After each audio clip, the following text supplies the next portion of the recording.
ഇത്രയും കാലവും അഹങ്കാരവും ദാർഷ്ട്യവും തൻപ്രമാണിത്വവും ഒക്കെ മറ്റുള്ളവരോടും സ്വന്തം പാർട്ടിക്കാരോടും ജനങ്ങളോടും തന്റെ സഹജീവികളോടും ഒക്കെ കാണിച്ചുകൊണ്ടിരുന്ന ഒരു മുഖ്യമന്ത്രി ഇന്ന് വളരെ ശാന്ത സ്വരൂപനായി പത്രസമ്മേളനം നടത്തുന്നത് എന്റെ ശ്രദ്ധയിൽപ്പെട്ടു.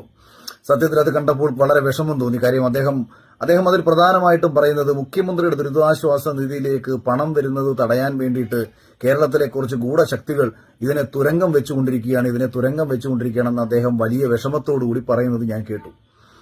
അപ്പൊ എനിക്ക് തോന്നിയ ഒരു കാര്യം എന്ന് പറയുന്നത്, പ്രിയപ്പെട്ട മുഖ്യമന്ത്രി, അങ്ങയുടെ ദുരിതാശ്വാസ നിധിയിലേക്ക് പണം വരുന്നത് ഞങ്ങൾ ആരും തടയാൻ ശ്രമിച്ചിട്ടില്ല.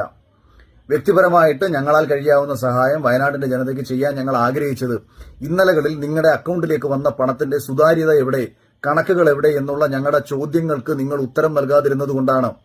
വെബ്സൈറ്റിൽ വിവരങ്ങൾ ലഭ്യമാണ് എന്ന് പല അന്തംകമ്മി സൈബർ ഗ്രൂപ്പുകളിൽ നിന്ന് പറയുമ്പോഴും വിവരാവകാശ രേഖകൾ പ്രകാരം ഇതിന്റെ കണക്കുകൾ 10 രൂപ ചോദിച്ചാൽ കിട്ടുമെന്ന് ഇവരന്മാർ പറയുമ്പോഴും ഇതൊന്നും ലഭ്യമല്ല